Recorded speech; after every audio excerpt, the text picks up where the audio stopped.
आज भिडियो बनवार मूल उद्देश्य हूँ तुमको एग्जाम क्वेश्चन केमी कौन आसो से विषय तुमको किसी धारणा दवा। अनेक सारा पिला सबुठ अधिक दुर्बलता देखा जाए डीएससी पेपर गुड़िक तो से बर्तमान सुधा क्लीयर नुहति एग्जाम केमी कौन क्वेश्चन आसवाक जाऊँगी।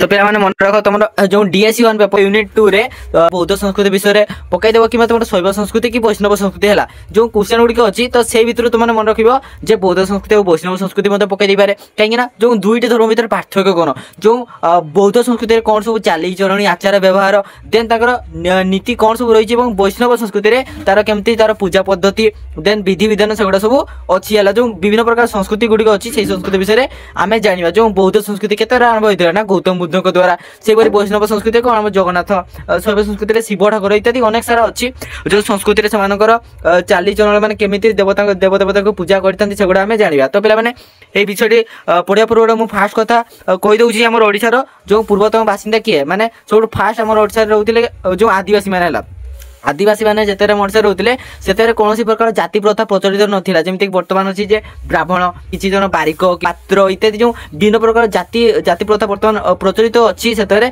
आर्यधन पूर्व एगुड़ा किसी नाला से समस्ते सामान थे कि जो आर्यधन पलि आसला से कौन विभिन्न देवादेवी को पूजा अर्चना करने आरंभ करदे जमीक से शैव संस्कृति पलि आसला देन बौद्ध संस्कृति वैष्णव संस्कृति सब क्रम अनुसार आसीला। तो से विषय चलो तुम मन में जो टिके भी जो तुम मन गोटे फंडामेंटल डाउट टी अच्छी संपूर्ण भाव में क्लीयर करदे जहाँफल तुम्हें एग्जाम जेकोसी धर्म विषय हो कि जेकोसी संस्कृति विषय हो तुमने आराम से लिखिपार है केमी कौन पूजा अर्चना करती से आम जाना। आधुनिक ओडिया प्रदेश जी स्थायी बासिंदा जमीक तुम ओडार जल वायु अन्य नहीं जे बंचे ओडिया भाषा कहे बा बुझे ताकू नहीं ओडिया जाति परिपुष्ट तथा गर्वित होता है। तो निहाती भाव में आमर जो संस्कृति कौन आम पानी गच्छ माटी इत्यादि समस्त को पूजा करते माने समस्त को देवता दृष्टि समस्ते देखी था ओडार संस्कृति हिसाब से किंतु एक सुप्राचीन देशर सांस्कृतिक विशेषत्व को नहीं तार व्यक्तित्व गढ़ा होता है। तो निहाती भाव में गोटे देशर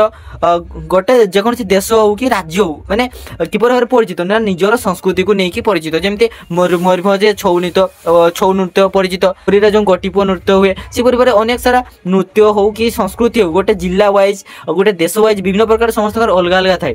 तो सेगुड़ा नहीं कि समस्त परिचित होता तार व्यक्तित्व ही तार संस्कृति एवं संस्कृतिर अर्थ हूँ व्यापक। संस्कृति कौन संस्कृति गोटे जगह रुहे ना देखो आम ओडिशा कौन गोटे धर्म लोक ही रोचे कि केवल हिंदू लोक ही रोचे कि ना आम ओडिशा मुस्लिम लोक रोचे ख्रीष्ट धर्म लोक रोचे वैष्णव धर्म शैव धर्म इत्यादि अनेक सारा धर्म लोक मैंने बसवास करुँच। तो समस्त पूजार्चना पद्धति अलग संस्कृति अलग एवं संस्कृति केवल गोटे जगह सीमित हो रहे ना संस्कृति कौन सब व्यापक हो जाए चारिआडे खेली जाए है गोटे जगह संस्कृति केवे रहिबो नहीं मैंने समस्ते चाहिए जमी आम मयूरभंज छौ नृत्य करुँच तो समस्ते आम मयूरभंज बासिंदा चाहूँगी कि कौन ना छौ नृत्य चारिआडे जमी प्रसारित होगा समस्ते जमी छौ नृत्य को आदरी नियंतु। तो सेगुड़ा सब राज्यर जो विभिन्न प्रकार संस्कृति अच्छी तो से चाहती निजर संस्कृति को किपर भाव में बढ़ेबे है से देखो सांस्कृतिक वैशिष्ट्य नहीं जेकोसी जाति निजर परिचय प्रदान करें निहत भाव में आम ओडिशा जमी ओडिशीनाथ प्रिय जब ओडिशा जो जगन्नाथ संस्कृति जगन्नाथ धाम कहले अलग देश सॉरी अलग देशर लोक जानीजे जगन्नाथ देश कहते हैं आम देश बाहर। तो यही वैशिष्ट्य खोज बाहर करने से कष्टसाध्य नुहे जमी भाषा लिपि और साहित्य परंपरा व्यवहार जीवन चित्र कला और स्थापत्यर अतीत और वर्तमान बहु रूप और विभिन्न भाव में संस्कृतिर स्वतंत्र कौन उपलब्धि करा जाय पारे। देखो आमर ओडिशा विभिन्न प्रकार भाषा हो कि लिपि हो कि साहित्य हो अनेक अनेक सारा परंपरा जो रही से परिचय स्पष्ट भाव में मिलता है कौन निर्दिष्ट समय सीमा रेखा भितर सीमित रखा जाय पारे ना। देखो कौन समय हो कि गोटे निर्दिष्ट सीमा भितर केमी रख जमी तुम संस्कृति गुड़िक अच्छी जो कौन तुम जो परंपरा गुड़िक रही कौन गोटे जगह रही कि कौन आग को जीवनी ना तो सब कौन नदी जमी बही चलती जमी पीढ़ी अनुजाई है तो सेमती या पाखर से शिखे तीन जन पाखर 6 जन शिखे 6 जन पाखर 8 जन शिखे से भाव में कौन व्यापक हो चली थाए सहित कौन होता है ना संस्कृति एक नित्य परिवर्तनशील प्रभाव होता है कौन गोटे नित्य परिवर्तनशील प्रभाव से देखो आउ गोटे कथा संस्कृति केवल जो सीधा आसी ता नुहे गोटे चेंज होता है जमी संस्कृति पीढ़ी अनुजाई धर तुम मैंने जो फास्ट पीढ़ीटा धर किसी संस्कृति पालन कले ତା ପର ପିଢ଼ି ତାକୁ ଟିକେ ବଢ଼େଇକି ପାଳନ କରିବେ, କିଛି ଚେଞ୍ଜେସ୍ ଆଣିବେ। ସେଇପରି ଭାବରେ ପିଢ଼ିଟି କ'ଣ ଟିକେ ଟିକେ ମାତ୍ରାରେ ପରିବର୍ତ୍ତନ ମଧ୍ୟ ଦେଖା ଯାଇଥାଏ। ଏବଂ ଏହା ଏକ ତପସ୍ୱିନୀ ପରି ଚଳଚଞ୍ଚଳ ଓ ଇନ୍ଦ୍ରଧନୁ ପରି ବହୁ ବର୍ଣ୍ଣ। ଏହାର ବର୍ଣ୍ଣ କ'ଣ ଗୋଟିଏ କି ନା, ଏହା ବହୁ ବର୍ଣ୍ଣ, ମାନେ ଯେଉଁ କହିଲି ଯେଉଁ ଚେଞ୍ଜ ହେଇଯାଇଥାଏ, ତ ସେଇ କଥା ଏଠାରେ ଲେଖା ହେଇଛି। ଦେନ୍ ବ୍ୟାପକତା ଓ ବିଭିନ୍ନତା ଭିତରେ ଜାତୀୟ ସଂସ୍କୃତିକୁ ନିରୂପଣ କରିବା ଉଦ୍ୟମର ସଫଳତା ନିଷ୍ଠା ଓ ଅଙ୍ଗୀକାରବଦ୍ଧତା ଉପରେ ନିର୍ଭର କରିଥାଏ। ତ ନିହାତି ଭାବରେ ଯେଉଁ ଯେକୌଣସି ଗୋଟେ ସଫଳତା ଏବଂ ଏହି ଚିନ୍ତାଧାରାକୁ ଦିଗ୍ଦର୍ଶନ ମନେକରି ଓଡ଼ିଆ ଜାତିର ସଂସ୍କୃତି ସମ୍ପର୍କୀୟ ପରିଚୟ ପତ୍ର ମଧ୍ୟ ପ୍ରସ୍ତୁତ କରାଯାଇପାରେ। ଓଡ଼ିଶାର ଯେଉଁ ସଂସ୍କୃତି ବିଷୟରେ ବିଭିନ୍ନ ପ୍ରକାରର ପରିଚୟ ପତ୍ର ପାଇଛନ୍ତି। ଆଉ ଦେଖନ୍ତୁ ଓଡ଼ିଶାର ନାମ ଯେଉଁ ବର୍ତ୍ତମାନ ଅଛି ଓଡ଼ିଶା, କିନ୍ତୁ ଆଗରୁ କ'ଣ ଓଡ଼ିଶା ଥିଲା କି ନା, ଆଗରୁ ଅନେକ ସାରା ନାମ ଥିଲା, ଯେମିତିକି ଉଡ୍ର, କଳିଙ୍ଗ, ଉତ୍କଳ। ସେଇଭଳି ଭାବରେ ଯେଉଁ କଳିଙ୍ଗ ନାମଟି ଥିଲା ତାକୁ କିଛି ବ୍ରାହ୍ମଣ ତାକୁ ଅପବିତ୍ର ନାମ ବୋଲି କହିଥିଲେ, ତେଣୁ ତାହା ଚେଞ୍ଜ ହୋଇଯାଇଥିଲା। ତ କେମିତି ଚେଞ୍ଜ ହେଇଥିଲା ତାହା ତୁମର ଓଡ଼ିଶାର ସଂକ୍ଷିପ୍ତ ଇତିହାସଟା ପଢ଼ିଲେ ଜାଣିପାରିବ। ଦେନ୍ ହେଲା, ଚାଲ ଆଗେଇବା। ଓଡ଼ିଶାର ସଂସ୍କୃତିକୁ ବିଶେଷ ଭାବରେ ପ୍ରଭାବିତ କରିଛି ତାର ଭୌଗୋଳିକ ଅବସ୍ଥିତି ଏବଂ ଧର୍ମଧାରା। ଓଡ଼ିଶାର ଯେଉଁ ଭୌଗୋଳିକ ଅବସ୍ଥିତି ରହିଛି କେତେ ନା, ଦେଖନ୍ତୁ ଓଡ଼ିଶାର ଯେଉଁ ବର୍ତ୍ତମାନ ଓଡ଼ିଶାର ମ୍ୟାପ୍ସଟି ଅଛି, ତ ତାହା ଆଗରୁ ଏମିତି ନଥିଲା। ତାହା ହେଲା ଯେଉଁ ଆନ୍ଧ୍ରପ୍ରଦେଶ ଇତ୍ୟାଦି ଅନେକ ସାରା ରାଜ୍ୟ ଓଡ଼ିଶାରେ ମିଶିକି ଥିଲା। ବର୍ତ୍ତମାନ କିସ ହେଉଛି, ତାହା ଯେତେବେଳେ ତାହା ଅଲଗା ଅଲଗା ହେଇଗଲେ, ଖଣ୍ଡ ବିଖଣ୍ଡିତ ହେଇଗଲା ଓଡ଼ିଶା, ଦେନ୍ ସେତେବେଳେ ଧର୍ମଧାରା ଉତ୍ତର ଏବଂ ଦକ୍ଷିଣ ଭାରତର ସଂଯୋଜକ ସ୍ତରୀ ହେଲା କିଏ ନା ଓଡ଼ିଶା ରାଜ୍ୟ।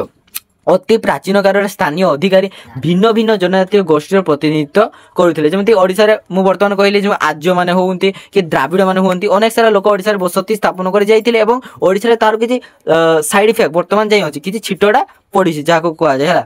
ତେଣୁ ମାନେ ଆମର ଓଡ଼ିଶାର ବି କିଛି ଅଞ୍ଚଳ ମାନଙ୍କରେ ଯେମିତିକି ତୁମର ପଶ୍ଚିମ ଓଡ଼ିଶା ହଉ, ଦେନ୍ ତୁମର ଦକ୍ଷିଣ ଓଡ଼ିଶା ହଉ ଇତ୍ୟାଦି ଯେଉଁ ଅନ୍ୟାନ୍ୟ ମାନେ ଓଡ଼ିଶାର ବିଭିନ୍ନ ଭାଗରେ କିଛି ଅଲଗା ଅଲଗା ଛିଟ ପଡ଼ିଛି, ଯେମିତି ଆର୍ଯ୍ୟମାନଙ୍କର ଆଗମନ ଫଳରେ ଏବଂ ସେମାନଙ୍କର ସଭ୍ୟତା ପରିପ୍ରସାର ହେତୁ ଓଡ଼ିଶାର ଜନଜାତି ଆର୍ଯ୍ୟ ସଂସ୍କୃତି ଦ୍ୱାରା ପ୍ରଭାବିତ ହୋଇଥିଲେ। ଯେଉଁ ଆର୍ଯ୍ୟ ସଂସ୍କୃତି କେତେ ପ୍ରଭାବିତ ହୋଇଥିଲେ ନା, ଯେତେବେଳେ ଆର୍ଯ୍ୟମାନେ ଓଡ଼ିଶାକୁ ଆସିଥିଲେ, ସିମ୍ପଲ। ଦେନ୍ ଅନେକ ସମୟରେ ସାମାଜିକ ସମ୍ପର୍କ ଓ ସାଂସ୍କୃତିକ ଆଦାନ ପ୍ରଦାନ ହେତୁ ଆର୍ଯ୍ୟ ଓ ଅଳ ଆର୍ଯ୍ୟ ସଂସ୍କୃତିର ସମନ୍ୱୟ ହୋଇଥିଲା।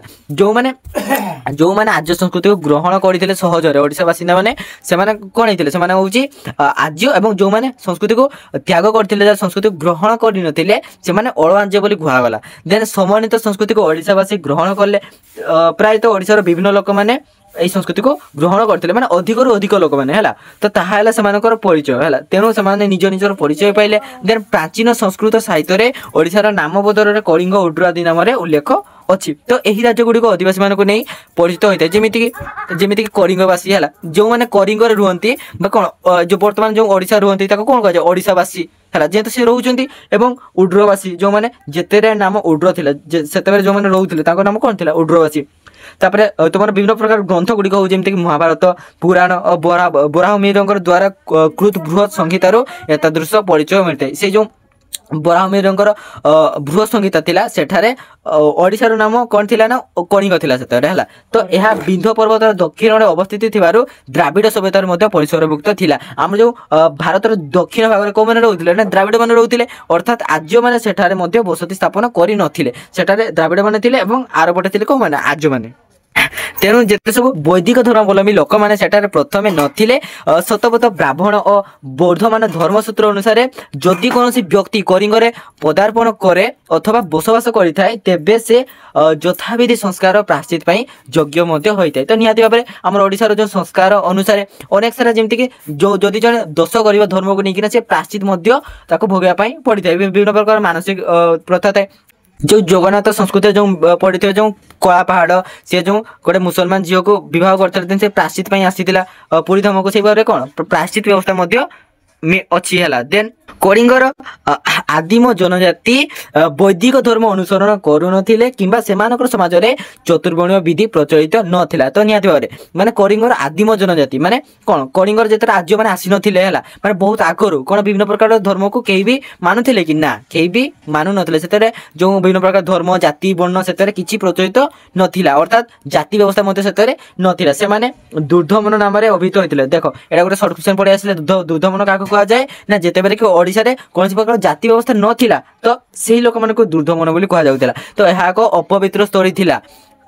ମାନେ ଦେଖନ୍ତୁ ଏହା କେତେବେଳେ ଅପବିତ୍ର ସ୍ଥଳୀ ଥିଲା, ଯେତେବେଳେ ଓଡ଼ିଶାର ନାମ କଳିଙ୍ଗ ଥିଲା। କଳିଙ୍ଗବାସୀ ପ୍ରଥମେ ଜନଜାତି ଭାବରେ आर्य धर्म को ग्रहण करनथिले सेमानकर धर्म विश्वास प्रकृति उपर आधारित थिला जेमिति कि विभिन्न प्रकार जो पर्वत गुड़िक रही नदी पशु पक्षी और निर्जीव पत्थर को मध्य से माने ऐश्वरिक शक्ति आधार बोली मानुथिले तो निहाती भाबरे से माने तंकर देवादेवी बोली मानुथिले जो पर्वत गुड़िक हो कि नदी गुड़िक पशु पक्षी विभिन्न प्रकार निज पत्थर को मध्य से माने पूजा अर्चना करुथिले तापर ख्रीष्टपूर्व 6ठ शताब्दी रे प्राचीन भारत इतिहास जो गोटे धर्म विप्लव सृष्टि होइतिला तार परिणति थिला दुईटी मुख्य धर्म संप्रदाय कौन कौन गोटे जैन धर्म आ गोटे बौद्ध धर्म जैन धर्म प्रतिष्ठाता किए ना महावीर जैन एवं बौद्ध धर्म प्रतिष्ठाता गौतम बुद्ध तो जैन धर्म प्रचारक थे महावीर से ख्रीष्टपूर्व 6ठ शताब्दी होते जैन धर्म इतिहास से चतुर्वंश शेष तीर्थकर किए थे महावीर जी निहाती हिस्ट्री पढ़ी देन जैन धर्म बहुत हार्ड था जमीन कि विभिन्न प्रकार जो पानी गुड़िक पीउछ से गुड़ा भी डायरेक्ट पी पार ना छाणिकी पीब और अनेक सारा विधि विधान था तो जहाद्वारा से नेबारे माने बहुत लोक मान पक्षे धर्म ग्रहण करने बहुत कष्टसाध्य होता है तेणुक ब्राह्मण धर्मर अनुप्रवेश पूर्व प्राचीन ओडिशा बौद्ध धर्मर पीठस्थली थिला तो निहाती भाव में जिते ब्राह्मण धर्म प्रचलित न होता से विभिन्न प्रकार जैन धर्म और बौद्ध धर्म से पीठस्थली थिला माने अधिक लोक मैंने बौद्ध धर्म एत भी हार्ड नाला जेहेतु इजी थिला तो से बौद्ध धर्म को ग्रहण करने को पसंद करुले देन ख्रीष्टपूर्व 6ठ शताब्दी ख्रीष्टाब्द 9म शताब्दी पर्यंत कलिंग तथा ओड्र अंचल अति जनप्रिय थिबार प्रमाण प्रत्नतात्विक उपादान संगृहीत होता है से कौन पपुलारिटी थिला कार ना बौद्ध धर्म जेहेतु से साधा थिला एवं गौतम बुद्ध द्वारा चारिआडे कौन प्रचार हो जाइथिला एवं गौतम बुद्ध जो केश गुच्छ ओडिशा रे गोटे मंदिर अच्छी प्राचीन मंदिर एवं गौतम बुद्ध दांतटी प्राचीन मंदिर रे अच्छी तो से गोटे पढ़ा किंवदंती अनुसार गौतम बुद्धंकर प्राप्ति पर तापसु और भल्लिक नाम दुईटी देख नाम के मन गोटे तपस्सु देन भल्लिक नाम दुईटी बणिक को बौद्ध धर्म रे दीक्षित करते जिते दुईटी बणिक जाइए कौटी ना गौतम बुद्ध जो रोते तो सेठारे से बौद्ध धर्म दीक्षित होते से उत्कल देशर समबणिक थिले एवं बुद्धदेवंकर सेवा करने सुजोग लाभ करथिले धर्म दीक्षा हेला परे परे बुद्ध निजर केशगुच्छर किछि बणिक मानक प्रदान करी उत्कल देशर चैत्य मंदिर कौ मंदिर ना चैत्य मंदिर रे ताहा रोपण करिया को परामर्श दिया जाए एवं श्रीलंकार मिलते अभिलेख जो देखो श्रीलंकार भी मध्य से बौद्ध धर्म प्रचलित थिला है श्रीलंका और उत्कल सहित बौद्ध धर्म जरिया सुसंपर्क थिबा अनुमित हो जाए से उत्कल एवं श्रीलंका मध्य भल संपर्क थिला केते जेते बौद्ध धर्म प्रचलन चलता श्रीलंकार भी ग्रहण करते ओडिशा भी बौद्ध धर्म को आदरी नहीं तापर गोटे सिंहड़ सूत्र कौन जना पड़े ना गौतम बुद्धकर पवित्र दंत बा कौन दांत कलिंग निर्मित गोटे मंदिर सुरक्षित होता राजा को पवित्र दंत समर्पण करते किए ना थेरक्षम नामक गोटे बौद्ध भिक्षु से राजा को से समर्पण करते कौन ना गौतम बुद्धकर दांतटी दंतपुर मंदिर नाना कारुकार्य विमंडित हो अति सुंदर होता जो दंतपुर गौतम बुद्धकर दांत मंदिर अच्छी माने सॉरी मंदिर दांतटी अच्छी तो यह जातक गल्प जना जाए जे एकता कलिंग राजार पवित्र बौद्धद्रुम दर्शन करिया बौद्धद्रुम कौन सी जो वृक्ष मूल रही कौन महानिर्वाण प्राप्त करते बौद्धद्रुम कहुए और दर्शन करने उद्देश्य एक सप्ताह कार अपेक्षा करते संभवतः बौद्ध धर्म प्रचार आरंभ समय एपरी एक विरल घटना घटी कलिंग राजा द्वारा बौद्ध धर्म ग्रहण कर अन्यतम उपाख्यान जहाद्वारा कलिंग राजा जी थे सी बौद्ध धर्म को ग्रहण करते एथिरु प्रमाणित हुए जे कलिंग बौद्ध धर्म प्रचारित होगा बुद्धंकर समय घटना बुद्ध जो जीवित थे से ओडिशा रे बौद्ध धर्म प्रचारित हो सारी तेणु क्रमशः ताहा जनजाति और आदिवासी मानकर मध्य प्रिय हो पारी समस्त पसंद करते जेहेतु से एत कष्ट नाला तार जो नीति नियम गुड़िक है अशोक कलिंग विजय समय अर्थात ख्रीष्टपूर्व के तृतीय शतक बौद्ध धर्म कलिंगर मुख्य उपासना थी अनुमित होते देखो कलिंग जिते अशोक है कलिंग को जय कर सारी से से बौद्ध धर्म दीक्षित होते कहीं से चंडाशोक धर्माशोक परिणत होते से ख्रीष्टपूर्व 261 बेरक कलिंगवासी बौद्ध धर्म अनुगामी होइतिबारु कलिंग युद्धर भयावह परिणति अशोक को विचलित तथा प्रभावित करथिला 1 लाख शांतिकामी जनता निहत हेबा 1.5 लाख निरीह कलिंगवासी युद्धबंदी हेबा एवं अनेक लोक निरह जंतुरारे और शोकरे अनाहत हेबा ताको कोन चंडाशोक धर्माशोक परिणत करथिला ताले कोन एटी कोन करा देखंतु जेतेरे कलिंग युद्धटी हेई साडीथिला सेतेरे 1.5 लाख लोक युद्धबंदी होइथिले जेमन अनेक निरीह लोक माने मध्य কোণ যন্ত্রଣାରେ ছটফট হউଥିଲେ শোকরে অনাহত হেবা যেকোনসি গোটে পাষাণ হৃদয়କୁ তরଳାଇବା স্বাভাবিক অশোক জায়গায় যে যিয়ে বি থান্তে তার হৃদয়କୁ নিহত ভাবে তরଳାଇ ଦେଇଥାନ୍ତେ ଯେଉଁ ଭୟଙ୍କର ଦୃଶ୍ୟ ସେତେବେଳେ ବହୁତ ଲୋକ ମୃତ୍ୟୁବରଣ କରିଥିଲେ କାହାର ସ୍ୱାମୀ ମରିଥିଲା କାହାର ପିତା ମରିଥିଲା ଲୋକମାନେ ପୁରା କ'ଣ ହାହାକାର ପଡ଼ି ଯାଇଥିଲେ ସେତେବେଳେ ତ ସେଇ ଟାଇମରେ ସେ ପୁରା ତାର ମନଟି ତରଳି ଯାଇଥିଲେ ଏବଂ ସେ ତାକୁ ସବୁକିଛି ତ୍ୟାଗ କରିକି ଆଉ ସେ ଯୁଦ୍ଧ ଫୁଦ୍ଧ ନ କରି ବୌଦ୍ଧ ଧର୍ମକୁ ଦୀକ୍ଷିତ ବା କ'ଣ ବୌଦ୍ଧ ଧର୍ମକୁ ଗ୍ରହଣ କରିଥିଲେ କଳିଙ୍ଗ ଯୁଦ୍ଧର ବିଶିଷ୍ଟ ପରିଣତି ଥିଲା ଯେ ବିଜୟୀ ରାଜା ଚଣ୍ଡାଶୋକର ଧର୍ମାଶୋକରେ ପରିଣତ ହେବା ଏବଂ ବ୍ୟଥାତୁରା ଓ ମିଳିୟମାର ହୃଦୟରେ ଅନୁତପ୍ତ ଅଶୋକ ଏବଂ ଲୋକଙ୍କର ପ୍ରାଣ ନାଶ ପାଇଁ ନିଜକୁ ସେ ଦାୟୀ କରିଥିଲେ ଏତେ ସାରା ଲୋକ ଯେଉଁ ମରିଥିଲେ ତ ସେଥିରେ ସେ ନିଜକୁ ଦାୟୀ କରିଥିଲେ ଏବଂ ମାନସିକ ଶାନ୍ତି ଆଶାରେ ବୌଦ୍ଧ ଧର୍ମ ପ୍ରତି ଆସକ୍ତି ହେଲେ ମାନେ ସେ କିଛି ବୁଝିପାରିଲେନି ଯେହେତୁ ଏତେ ଲୋକ ମରିଲେ ତାଙ୍କର ମନଟି ପୁରା ମାନେ ତାଙ୍କ ମନଟି ପୁରା ଭାଙ୍ଗି ପଡ଼ିଲା ତ ସେ ବାଧ୍ୟ ହେଇକିନା ବୌଦ୍ଧ ଧର୍ମକୁ ଗ୍ରହଣ କରିଥିଲେ ସେ ପରିସ୍ଥିତିରେ ମାନସିକ ଶାନ୍ତି ପାଇଁ ବାରିଧାର ସଦୃଶ ଥିଲା ଏବଂ ତାହା ସେ ଗ୍ରହଣ କରିଥିଲେ ଯେହେତୁ ସେ ଭାବିଲେ ଯେ ସେ ବୌଦ୍ଧ ଧର୍ମ ଗ୍ରହଣ କରିବେ ତାହେଲେ ସେ କିଛି ପରିମାଣରେ କ'ଣ ନିଜକୁ ସେ ଯେଉଁ ସେ ପଶ୍ଚାତାପ କରୁଛନ୍ତି ତ ସେଇଠୁ ଟିକେ ବାହାରି ପାରିବେ କିଛି ପରିମାଣରେ ଧର୍ମ ପ୍ରତି ସେ ଆସକ୍ତି ପ୍ରକାଶ କଲେ କିଛି କାଳ ପରେ ମହାଯାନ ବୌଦ୍ଧ ଧର୍ମର ଆବିର୍ଭାବ ହୋଇଥିଲା ମହାଯାନ ବୌଦ୍ଧ ଧର୍ମର ଆବିର୍ଭାବ ହୋଇଥିଲା ଦେନ୍ ସେତେବେଳେ ସମ୍ରାଟ ଖାରବେଳଙ୍କର ପରବର୍ତ୍ତୀ ସମୟ ଥିଲା କୁଷାଣ ସମାଜର ପ୍ରାଚୀନ ଓଡ଼ିଶା ସାମିଲ ଥିବା ପ୍ରମାଣ ସ୍ୱରୂପ ଐତିହାସିକ ମାନେ ପୁରୀ କୁଷାଣ ମୁଦ୍ରା ଆବିଷ୍କାର ତଥା ଉତ୍ଥାପନ କରିଥାନ୍ତି ହୁଏନ୍ସା 10ଟି ବୌଦ୍ଧ ବିହାର ଥିବା ଦେଖିଥିଲେ କିଏ ଦେଖିଥିଲେ ହୁଏନ୍ସା ଯେଉଁ ସିଏ ଆସିଥିଲେ ଭାରତକୁ ଭ୍ରମଣରେ ଗ୍ରୀକ ଦାର୍ଶନିକ ହୁଏନ୍ସା ହେଲା ତା ସହିତ ମହାଯାନ ସମ୍ପ୍ରଦାୟର 500 ଭିକ୍ଷୁ ମଧ୍ୟ ତାଙ୍କର ଦୃଷ୍ଟିଗୋଚରକୁ ଆସିଥିଲେ 5 ଜଣ ଭିକ୍ଷୁ ଏବଂ ଶିବଙ୍କର ଉପାସନା ଭାରତୀୟ ସଂସ୍କୃତିର ଧର୍ମଧାରାର ଏକ ଅତୀବ ପ୍ରାଚୀନ ଉଲ୍ଲେଖ୍ୟ ତାହେଲେ କ'ଣ ଏଇଟା ବୌଦ୍ଧ ଧର୍ମ ଗଲା ବୌଦ୍ଧ ଧର୍ମ ପରେ କିପରି ଗୋଟେ ଶୈବ ଧର୍ମ ଆସିଲା ତ ସେଇ କଥା ଏଠାରେ ଉଲ୍ଲେଖ କରାଯାଇଛି ହେଲା ରାଜ୍ୟମାନଙ୍କର ଭାରତ ଆଗମନ ପୂର୍ବରୁ ଶିବଲିଙ୍ଗ ପୂଜାର ପ୍ରଚଳନ ଥିବା ସିନ୍ଧୁ ଉପତ୍ୟକା ସଭ୍ୟତା ଆବିଷ୍କୃତ ହେବା ଦିନ ପ୍ରମାଣିତ ହୋଇଛି ଯେତେବେଳେ ଆର୍ଯ୍ୟମାନେ ଭାରତକୁ ଆସିନଥିଲେ ସେହି ଦିନଠାରୁ ଶିବଲିଙ୍ଗଙ୍କୁ ସମସ୍ତେ ପୂଜା ଅର୍ଚ୍ଚନା କରୁଥିଲେ ଯେଉଁ କ'ଣ ଆଦିବାସୀ ଲୋକମାନେ ହୁଅନ୍ତୁ କି ଅନ୍ୟାନ୍ୟ ଯେଉଁ ଓଡ଼ିଶାବାସୀମାନେ ସେତେବେଳେ ଶିବ ଠାକୁରଙ୍କୁ ପୂଜା କରିବା ସଂସ୍କୃତି ଥିଲା ଆର୍ଯ୍ୟମାନଙ୍କର ତାପରେ ଦେଖନ୍ତୁ ଶିବଙ୍କୁ ଲିଙ୍ଗ ଭାବରେ ଅଥବା ପଶୁପତି ନାଥ ଭାବରେ ମହେଞ୍ଜୋଦାର ଏବଂ ହରପ୍ପାବାସୀ ମାନେ ପୂଜା କରୁଥିଲେ କୋଉମାନେ ନା ମହେଞ୍ଜୋଦାର ଏବଂ ହରପ୍ପାବାସୀ ମାନେ ଶିବ ଠାକୁରଙ୍କୁ ପଶୁପତି ନାଥ ପଶୁପତି ଯେଉଁ ପଶୁ ପକ୍ଷୀ ମାନଙ୍କର ନାଥ ବା କ'ଣ ପଶୁପତି ନାଥ ହେଉଛନ୍ତି ଶିବ ଠାକୁର ଯେଉଁ ଜନଜାତି ଆର୍ଯ୍ୟମାନଙ୍କ ଦ୍ୱାରା ବିତାଡ଼ିତ ମାନେ କ'ଣ ଯେଉଁ ଜନଜାତି ମାନଙ୍କୁ ଆର୍ଯ୍ୟ ଧର୍ମରେ ଦୀକ୍ଷିତ କରାଯାଉ ନଥିଲା ସେଇମାନେ ସମସ୍ତେ ଶୈବ ଧର୍ମକୁ ଆଦରି ନେଇଥିଲେ ବା ସମସ୍ତେ ଶୈବ ଧର୍ମକୁ ଗ୍ରହଣ କରିଥିଲେ ସମସ୍ତେ ଶିବଲିଙ୍ଗକୁ ଉପାସନା କରିଥିଲେ ଏବଂ ଓଡ଼ିଶା ମୂଳରୁ ଏକ ଆଦିମ ଜନଜାତି ଅଧ୍ୟୁଷିତ ରାଜ୍ୟ ଥିଲା ତ ଯେଉଁ ଫାଷ୍ଟରୁ କହିଛି ଯେଉଁ ଆମର ଓଡ଼ିଶାରେ ଫାଷ୍ଟ ଆଦିବାସୀ ମାନେ ରହୁଥିଲେ ଶବର ଏବଂ ଅନ୍ୟ ବହୁ ଜନଜାତି ଏଠାରେ ବାସ କରୁଥିଲେ ଶବରଟା କେଉଁ ଜାତି କି ଶବର ହେଉଛି ଗୋଟେ ଆଦିବାସୀ ଜାତି ହେଲା କୁଷାଣ ମାନେ ଶୈବ ଧର୍ମର ମହାନ ସମର୍ଥକ ଥିଲେ କେଉଁମାନେ କୁଷାଣ ମାନେ ଦେନ୍ ଓଡ଼ିଶା ଏକଦା ସେମାନଙ୍କର ଦ୍ୱାରା ହିଁ ଶାସିତ ହେଉଥିଲା ସେମାନଙ୍କର ଦ୍ୱାରା ପ୍ରଚଳିତ ମୁଦ୍ରା ବହୁ ସଂଖ୍ୟାରେ ଓଡ଼ିଶାରେ ଅନେକ ସ୍ଥାନରୁ ଆବିଷ୍କୃତ ହୋଇଛି ଏବଂ ଯେଉଁ ମୁଦ୍ରା ଗୁଡ଼ିକ ସେତେବେଳେ ବିଭିନ୍ନ ପ୍ରକାର ଧାତୁରେ ତିଆରି ହେଇଥିଲା ମାନେ ଏମିତି ଧାତୁ ଯେଉଁଗୁଡ଼ିକ କି ମାଟିରେ ନଷ୍ଟ ହୁଏ ନାହିଁ ତ ସେଇ ଧାତୁ ଗୁଡ଼ିକ ମାଟି ତଳେ ପୋତି ହେଇଯାଇଥିଲା ପ୍ରତ୍ନତାତ୍ତ୍ୱିକ ଖନନ ଫଳ ସେଇ ମୁଦ୍ରା ଗୁଡ଼ିକ ଦେଖିକି ଏଇସବୁ ବିଷୟରେ ଜାଣିବାକୁ ମିଳିଥାଏ ମାନେ କହୁଥିଲୁ ଯେମିତି ତମର ମାଦରା ପାଞ୍ଜି ଦେଖନ୍ତୁ ଯେଉଁ ମାଦରା ପାଞ୍ଜିଟି ଅଛି ମାଦରା ପାଞ୍ଜି ଦ୍ୱାରା ଓଡ଼ିଶାର ପ୍ରାଚୀନ ଇତିହାସ ବିଷୟରେ ଜାଣିବାକୁ ମିଳିଥାଏ ଆଉ କ'ଣ ଓଡ଼ିଶାର ତ୍ରୟୋଦଶ ଶିଳାଲେଖ ଦୁଇଟିରୁ ଓଡ଼ିଶାର ପ୍ରାଚୀନ ଇତିହାସ ବିଷୟରେ ଅଧିକ ତଥ୍ୟ ମିଳିଥାଏ ଏଇଟା ମନେ ରଖିବା ହେଲା ଯଦି କ୍ୱେଶ୍ଚନ୍ ଆସିଲା ତମେ ଲେଖି ପକାଇବ କୁଷାଣ ମାନେ ଶୈବ ଧର୍ମର ମହାନ ସମର୍ଥକ ଥିଲେ ଓଡ଼ିଶା ଏକଦା ସେମାନଙ୍କର ଦ୍ୱାରା ଶାସିତ ହେଉଥିଲା ସେମାନଙ୍କର ଦ୍ୱାରା ପ୍ରଚଳିତ ମୁଦ୍ରା ମଧ୍ୟ ବହୁ ସଂଖ୍ୟାରେ ଓଡ଼ିଶାରେ ଅନେକ ସ୍ଥାନରୁ ଆବିଷ୍କୃତ ହୋଇଅଛି ଦେନ୍ ନିଜକୁ କୁଷାଣ ରାଜତ୍ୱର ଶୈବ ଧର୍ମର ପ୍ରଚଳନ ଓ ବିସ୍ତୃତି ପାଇଁ ଅନୁକୂଳ ପରିବେଶ ସୃଷ୍ଟି ହେବା ସ୍ୱାଭାବିକ ଥିଲା ଭଦ୍ରକରୁ ମିଳିଥିବା ଗଳଙ୍କର ଅଭିଲେଖରେ ଭଗବାନଙ୍କର ଯେଉଁ 3 ପ୍ରକାରର ବର୍ଣ୍ଣନା ସୂଚିତ ହୋଇଛି ତାହା ନିଶ୍ଚୟ ବ୍ରହ୍ମା ବିଷ୍ଣୁ ଏବଂ ଶିବଙ୍କୁ ଲକ୍ଷ୍ୟ କରି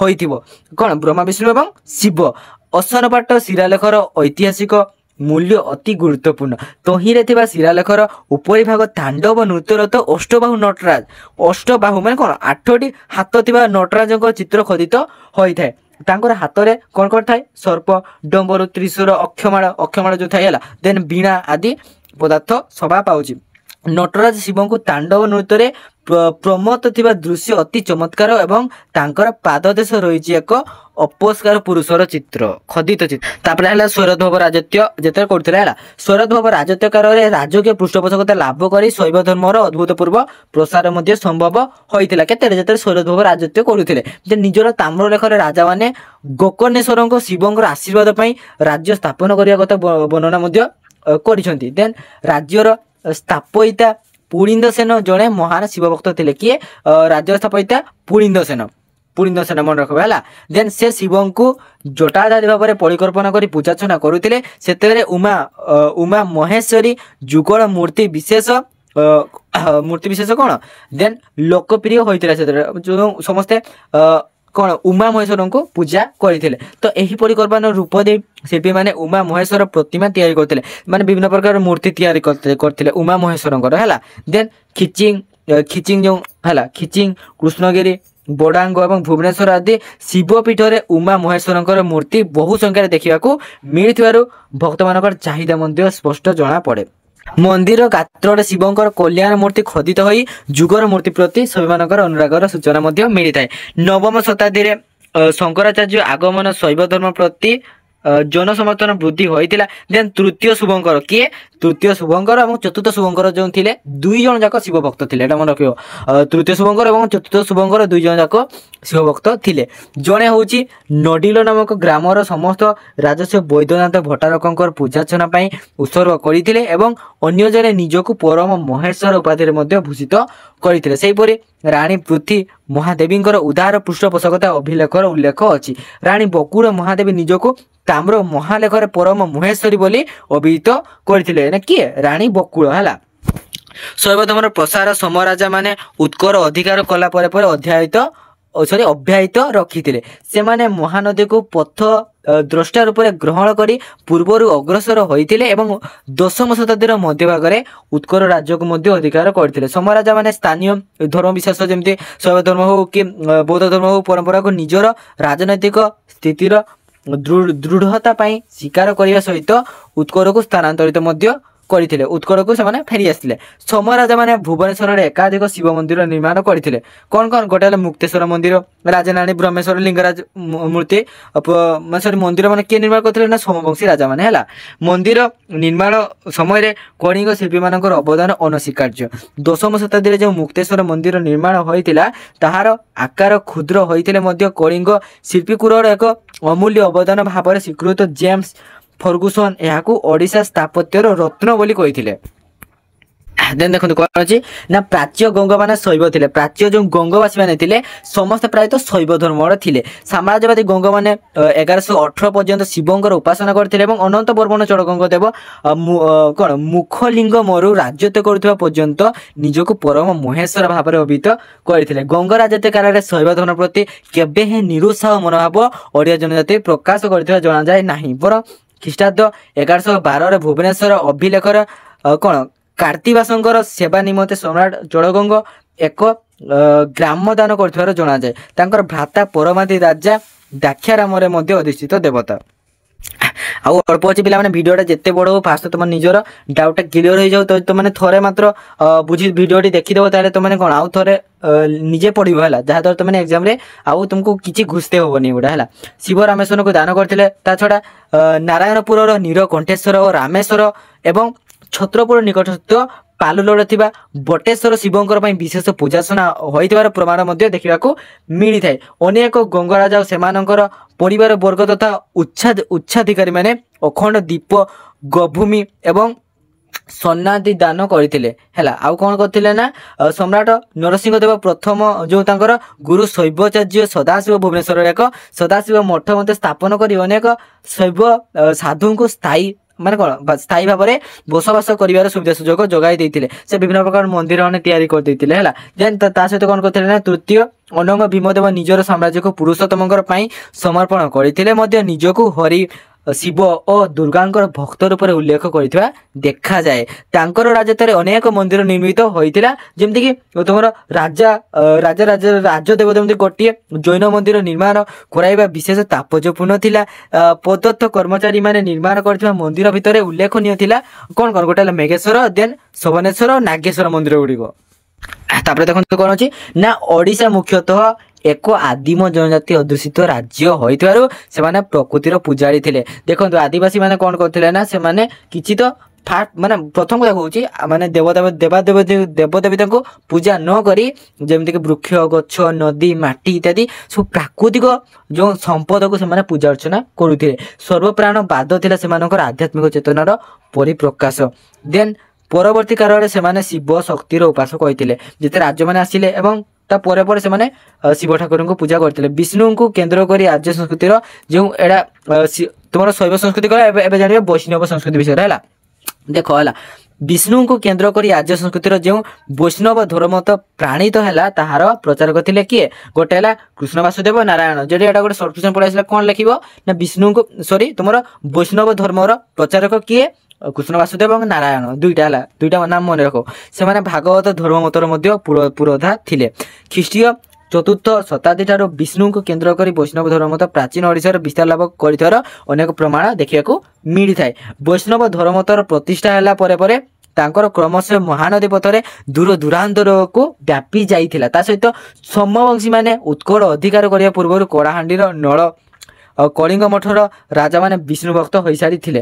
तारचेर सारंग निकटवर्ती ब्राह्मणी नदी उपत्यकार अनंत साई विष्णुकर अतिकाय प्रतिमा नदी गर्भर निर्मित होता देखा जाए। ताले कौन जो दुई जन वैष्णव धर्म प्रचलन करते किए किए गोटे है तुम किए कृष्ण वासुदेव देन नारायण से मैंने ओडिशा रे विष्णु धर्म को प्रचलन करिया पूर्व ओडिशा रे विष्णु धर्म प्रचलन होता देखा मिलता है माने पूर्व भी प्रचलित हो सारी। देन तापर कौन होता ना किंवदंती अनुसार पुरीर प्रथम विष्णु मंदिर समवंशी माने निर्माण करते। विष्णु मंदिर कौन निर्माण करते लिंगराज मंदिर निर्माण करते जीर्णशीर्ण होबार गंग सम्राट अनंत वर्मन चोड़गंग द्वारा भारतर सर्वश्रेष्ठ विष्णु मंदिर द्वादश शताब्दी निर्मित होता से पुरी श्रीक्षेत्र ख्याति सर्वभारतीय स्तर को पहुंचाई। देखो जगन्नाथ मंदिर तैयारी हो सारी विष्णु मंदिर द्वादश शताब्दी निर्मित है। देखा कौन अच्छी ना हिंदू मानकर चतुर्धाम तीर्थस्थली भितर पुरी थिला अन्यतम जो चतुर्धाम तीर्थस्थली थिला सेठी भितर पुरी थिला अन्यतम तेणुक वैष्णव धर्म उपासक मानकर ता श्रेष्ठतम पीठस्थली थिला। हिंदू देवादेवी मध्य विष्णु पुरी शिवों भुवनेश्वर शक्ति पूजा बिरजा बा जाजपुर और गणेशंकर महाविनायक और सूर्यों कोणार्क प्रसिद्धि लाभ करथिला। एसबुर समष्टि को पंचदेवता पूजा कहुला। प्राच्य गंगवंश राजत्व काल कलिंग शैव धर्म को अधिक गुरुत्व प्रदान करा तेणु अनेक शिव मंदिर निर्मित होता देखा जाए। साम्राज्यवादी गंग माने प्रथम शैव धर्म को प्रोत्साहन प्रदान करते किंतु द्वादश शताब्दीर अनंत वर्मन चोड़गंग शिव भक्तरू विष्णु भक्त होगापर वैष्णव धर्म प्रति अहेतुक श्रद्धा पृष्ठपोषकता प्रदर्शन कर समाज में तार प्रभाव पड़ा और से हिंदू जगतर सर्वश्रेष्ठ मंदिर जगन्नाथ निर्माण करथिले एवं यह तांकर अक्षय कीर्ति थिला। तांकर पुत्र अनंग भीमदेव मध्य जने परम विष्णु भक्ति थिले। से कटक रे एक सर्वबृहत जगन्नाथ मंदिर निर्माण करथिले। मंदिर और कौन तुम अधिष्ठात्री देवींकर पई विपुल संपत्ति दान करथिले। ओडिशा राज्य को पुरुषोत्तम साम्राज्य बोली अभिहित करने संगे संगे निजक से जगन्नाथ राउत बोली आख्या प्रदान करथिले। तापरे से निजक कौन कहते ना से कहते जे मु जगन्नाथ राउत जेन जगन्नाथ धाम को जगन्नाथ धर्म को एक बलिष्ठ अनुष्ठान में परिणत कर सारा भारत पंडा मानकर माध्यम प्रचार पंडा मान कौ मैंने जो कि ब्राह्मण मैंने कि इत्यादि जो था विष्णु उपासनार मुख्य पीठ भाव में पूरी प्रख्यात होता। सूर्यवंशी गजपति राजा माने मध्य अनुरूपी नीति अनुसरण करते राजकीय समर्थन लाभ करने फल जगन्नाथ धर्म प्रभाव और परिसर भारत में व्यापी जाइथिला।